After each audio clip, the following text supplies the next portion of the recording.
Slab ભરવાનું ચાલુ છે. જોઈ લો તમે કેવી રીતે માલ આવે છે.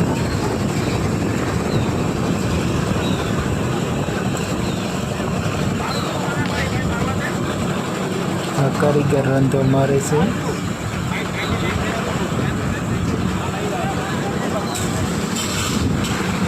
આવી રીતે માલ લઈને આવે રેકડી લઈને.